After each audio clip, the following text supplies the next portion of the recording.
नमस्कार दोस्तों, नए वीडियो में आपका स्वागत है। आज हम सेक्रेटरियल प्रैक्टिस का 12th का सिलेबस समझेंगे, जिसमें आप पाएंगे कि कौन से सिलेबस को कितना वेटेज दिया गया है, कौन से चैप्टर पे कितने मार्क्स दिए गए हैं, कौन से चैप्टर आपको इम्पोर्टेंट्स है, क्या सिलेबस आपको लर्न करना चाहिए, इंडेक्स में टोटल कितने चैप्टर्स है एसपी में, ये आपको 80 मार्क्स के लिए क्या सिलेबस रहेगा, एबीटी आपकी कितने मार्क्स की रहेगी, कैसे आपको पेपर सॉल्व करना है, इसकी डिटेल जानकारी हम इस वीडियो में देंगे। साथ ही साथ आपको ये भी बताया जाएगा कि इस चैप्टर में आपको क्या पढ़ना है, पहला चैप्टर कैसे पढ़ेंगे, उस पर कितना वेटेज है, कौन से क्वेश्चन इंपॉर्टेंट है, फाइनेंसिंग क्या होती है, कॉर्पोरेट्स क्या होता है, इसकी सभी जानकारी हम इसमें लेंगे वन बाय वन। पहले समझते हैं इंडेक्स। इंडेक्स में आपको चैप्टर दिखाई दे रहे हैं। पहला चैप्टर है इंट्रोडक्शन टू कॉर्पोरेट फाइनेंस, दूसरा है सोर्स ऑफ कॉर्पोरेट फाइनेंस, तीसरा है इशू ऑफ शेयर्स, चौथा है issue of debenture, then deposits, correspondence with member, correspondence with debenture holder, correspondence with depositors, depository system, dividend and interest, financial market, stock exchange. तो ये हमारा SP के पूरे 12 chapter हो गए। सबसे पहले देखते हैं सोर्स ऑफ कॉर्पोरेट फाइनेंस, यानी पहला और दूसरा चैप्टर। ये हमें टोटल 17 मार्क के लिए आते हैं। विद ऑप्शंस के साथ देखा जाए तो ये टोटल 25 मार्क के लिए आते हैं।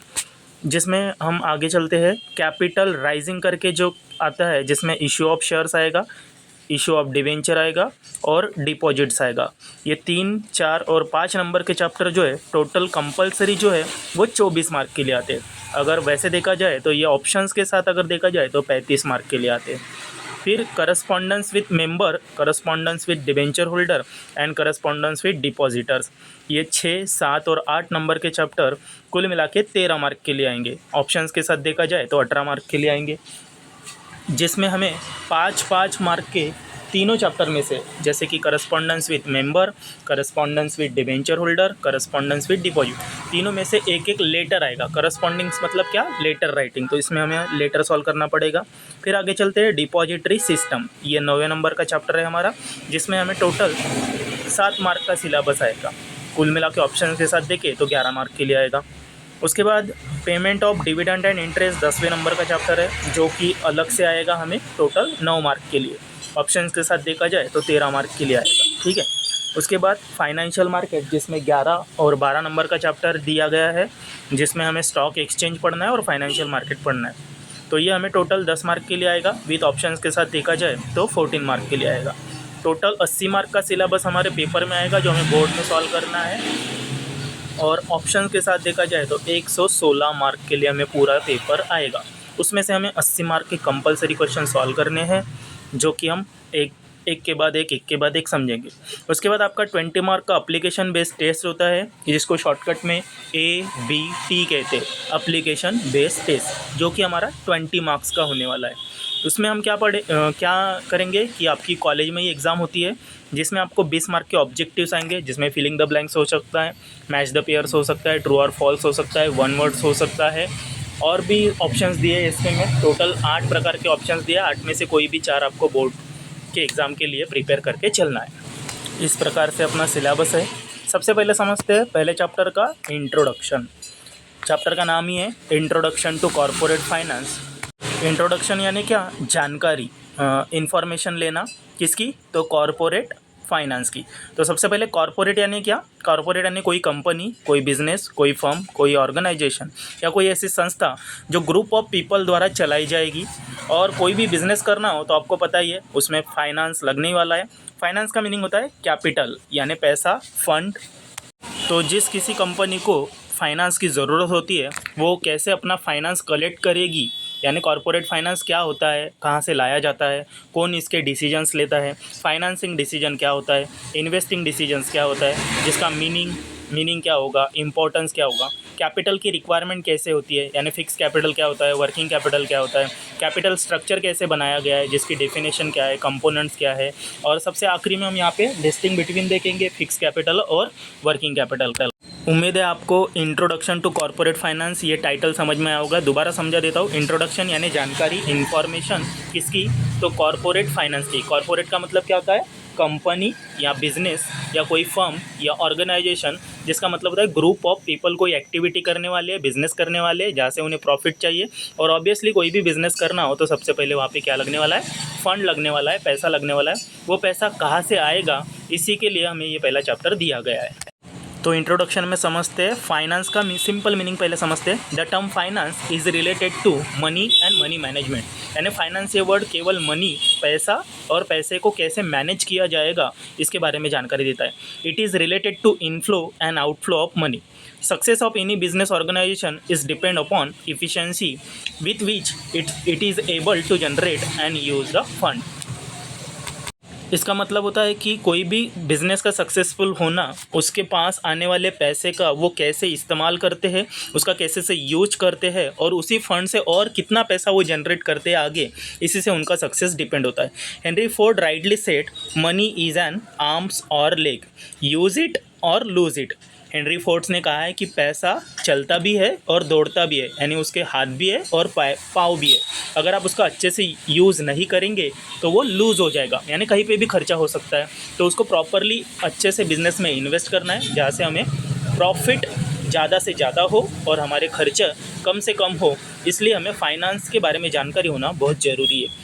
This statement clearly brings out of significance of finance for the success of business. किसी भी बिजनेस का सक्सेसफुल होना उसके फाइनेंस को सही तरीके से यूज़ करने पर डिपेंड करता है। अब हम कॉरपोरेट फाइनेंस का मीनिंग समझते हैं। Corporate finance deal with raising and using of finance by corporation, यानी राइजिंग करना यानी कहीं से तो भी लाना, निर्माण करना और उसका प्रॉपर यूज़ करना बिजनेस में, इसे ही कॉरपोरेट फाइनेंस कहते हैं। It deal with financing the activity of corporations, capital structuring यानी कैपिटल क्या होना चाहिए, ओन कैपिटल क्या होता है, बोरोड कैपिटल क्या होता है, इक्विटी कैपिटल क्या होता है, प्रेफरेंस कैपिटल क्या होता है, डिबेंचर कैपिटल क्या होता है, इनकी जानकारी डिटेल में समझना, उसका structure banana and making investment decision. किसी ने खूब कहा है कि बिजनेस करना हो तो दूसरों के पैसे से किया जाना चाहिए, यानी उधार लेके। उधार में भी दो प्रकार होते हैं, एक होता है ओनरशिप कैपिटल यानी इक्विटी शेयर में पैसा लाना, आगे आपको पता ही चलेगा कि इक्विटी क्या होता है। और कुछ लोग लोन ले लेते हैं जिसे हम बोरोड कैपिटल भी कहते हैं। तो कॉरपोरेट फाइनेंस का सिंपल मीनिंग होता है कि acquiring and use of capital by business corporatisation. The term corporate finance is also including financial planning, यानी प्लान करना होता है कि पैसा कहाँ से आएगा, कैसे आएगा, कितना लाना है, कहाँ पे यूज़ करना है, उससे प्रोडक्टिविटी कितनी होगी, प्रॉफिट मार्जिन क्या होगा, प्रोडक्ट क्या होगा हमारा, प्रोजेक्ट कितने साल तक चलने वाला, इसकी सारी जानकारी यानी प्लानिंग लेना, यानी फाइनेंशियल प्लानिंग, जिसमें पैसे का पूरा यूज़ करना होता है। ऑप्टिमम यूटिलाइजेशन ऑफ रिसोर्सेज कहा जाता है। कैपिटल लाने के लिए कैपिटल मार्केट की स्टडी करनी होती है, money organization, banks, market, share market. It's also cover capital formation and foreign capital. Even financial organization bank play vital role in corporate finance. तो सबसे पहले समझते हैं फाइनेंस मैनेजर को क्या करना होता है कि जब भी पैसा लाना हो तो सबसे पहले the firm has adequate finance, firm के पास प्रॉपर फंड हो जिससे वो बिजनेस कर सके। फाइनेंस मैनेजर को दूसरा डिसीजन लेना होता है कि वो प्रॉपर यूज़ करे फंड का, और जो कम से कम कॉस्ट में यानी कम से कम इंटरेस्ट में मिले ऐसा फंड उन्हें यूज़ करना होता है। उसके अलावा फाइनेंस मैनेजर को रिस्क भी देखना पड़ता है कि किस में ज़्यादा रिस्क है, तो कम से कम रिस्क में कैपिटल लाना होता है और उस कैपिटल का यूटिलाइजेशन करना होता है कि बिज़नेस बढ़े, ना कि बिज़नेस को नुकसान हो या वेस्ट हो जाए। कहीं से पैसा हमने उधार लिया है तो उसका सही से यूज़ भी होना वह बहुत ज़रूरी होता है। They are generating maximum return for its owner, और जिनसे हमने उधार पैसा लाया है उनको ज़्यादा से ज़्यादा रिटर्न, रेट ऑफ इंटरेस्ट या रेट ऑफ डिविडेंड उनका मैक्सिमम निकल के आए, उस फंड का उसी तरीके से यूज़ करना, यानी कॉरपोरेट फाइनेंस। उम्मीद है आपको कॉरपोरेट फाइनेंस मतलब क्या समझ में आया होगा।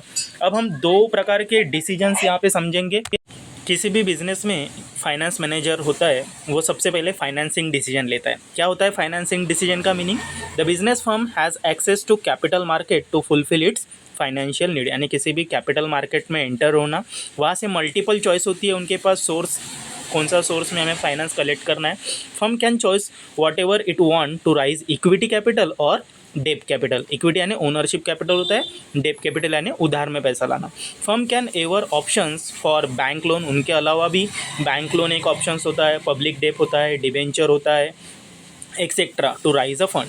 The finance manager ensure that the firm is well capitalized, that is they have right amount of capital, and that the firm has right combination of debt and equity। यानी Depp में भी अच्छा खासा पैसा होना चाहिए और इक्विटी में भी अच्छा खासा पैसा होना चाहिए। यानी बिजनेस में पैसे की कोई कमी नहीं होनी चाहिए जब तक हमारा फाइनल प्रोडक्ट कंज्यूमर तक ना जाए।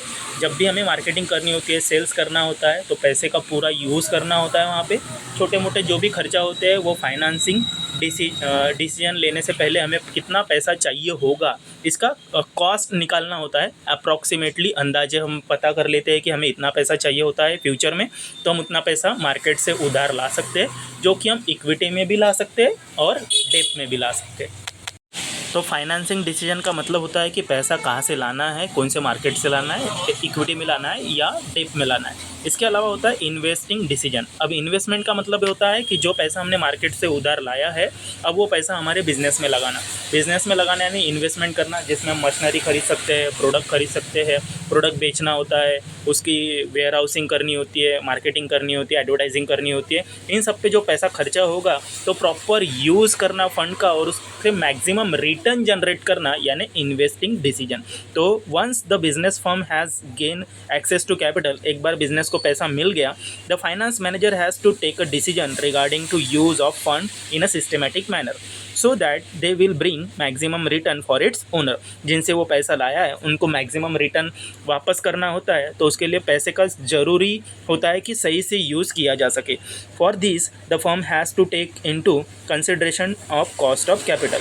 Once they know the cost of capital, firm can deploy or use the fund in such way that return are more than the cost of capital।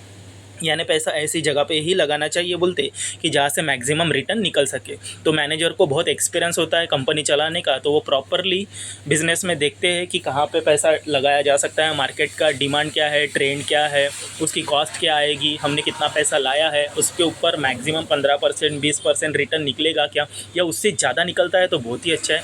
30% 35% तक मैनेजर रिटर्न निकालते हैं। यानी अगर कोई 100 रुपये हमारे बिज़नेस में लगाता है तो कम से कम उसको 135 रुपये 140 रुपये अगर हम रिटर्न देंगे तो वो इन्वेस्टर भी खुश हो जाएगा और हमारी बिज़नेस का भी नाम मार्केट में बढ़ेगा। यानी इसको बोलते हैं इन्वेस्टमेंट डिसीजन। यानी इन्वेस्टमेंट करते वक्त हमें हमेशा ये ध्यान रखना होता है कि जब भी पैसा कहीं बिज़नेस में लगाया जाए तो एक एक रुपया का मैक्सिमम रिटर्न जनरेट क्या होगा, यानी आउटपुट क्या आएगा, तो ये देखने के लिए हमें इन्वेस्टिंग डिसीजन देखना होता है। तो हमने आज देखा कि इंट्रोडक्शन टू कॉर्पोरेट फाइनेंस यानी क्या होता है, जिसमें हमने कॉर्पोरेट का मीनिंग समझा। कॉर्पोरेट यानी कोई कंपनी, फाइनेंस का मतलब कोई पैसा, कैपिटल जो बिजनेस में इन्वेस्ट किया जाता है। फाइनेंस जिसको हम कैपिटल भी बोलते हैं, जिसकी सिंपल डेफिनेशन होती है money invested into the business called capital. उसके अलावा हमने कॉर्पोरेट फाइनेंस का कंबाइन मीनिंग पढ़ा, तो राइजिंग फंड यानी पैसे को उभारना, तैयार करना, जिससे हम कोई बिज़नेस कर सके। फिर हमने देखा कि फाइनेंस मैनेजर को 4-5 चीज़ों की जानकारी होना बहुत ज़रूरी है कि पैसा कहाँ से लाना है, कितनी रिस्क होगी, रिटर्न ऑन इन्वेस्टमेंट कितना देना होगा, ओनर्स के लिए रिस्क कितनी देनी है उस बिज़नेस में। फिर आते हैं फाइनेंसिंग डिसीजन पे। तो फाइनेंसिंग डिसीजन ने नहीं क्या, मार्केट में जब हम जाते हैं तो उसे कैपिटल मार्केट बोलते हैं। कैपिटल मार्केट में मनी मार्केट भी होता है, इक्विटी शेयर कैपिटल भी होता है, लोन्स भी होते हैं, डिपॉजिट्स भी होती है। तो हर जगह से हम पैसा इन्वेस्टमेंट के लिए ला सकते हैं, जैसे फाइनेंसिंग डिसीजन के लिए। इन्वेस्टमेंट डिसीजन यानी क्या, जब कोई कंपनी पैसा एक बार मैनेजर ने अपने हाथ में ले लिया तो अब वो पैसे का कहाँ पे यूज़ करना है, उसे मशीनरी खरीदनी है, लैंड एंड बिल्डिंग खरीदनी है, प्रोडक्ट कहाँ से लाना है, रॉ मटेरियल कैसा होगा हमारा, उसकी मार्केटिंग कैसे करनी है, एडवर्टाइजिंग कैसे करनी है, गोडाउन में कितना पैसा खर्चा करना है, सेल कितने महीने में होगा, each and every one detail manager को पता होती है। यानी हर एक पैसे पे कितना रिटर्न जनरेट हमें करना है। मैक्सिमम मिनिमम तो हम 15% 20% मान के चलते हैं, मैक्सिमम रिटर्न अनलिमिटेड होता है। आपको पता ही है बिजनेस में प्रॉफिट भी हो सकता है, लॉस भी हो सकता है, वो तो डिपेंड ऑन सिचुएशंस होता है कि मार्केट में डिमांड क्या है, सप्लाई कैसे हो रहा है, ट्रेंड क्या है, फैशन क्या है, कस्टमर की डिमांड क्या है, नीड क्या है, उसके अकॉर्डिंग अगर हमारा प्रोडक्ट सूटेबल रहा तो हम मैक्सिमम रिटर्न डेफिनेटली जनरेट कर सकते हैं। तो इस प्रकार से कॉर्पोरेट फाइनेंस में फाइनेंसिंग डिसीजन और इन्वेस्टमेंट डिसीजन लिए जाते हैं। उम्मीद है आपको समझा होगा।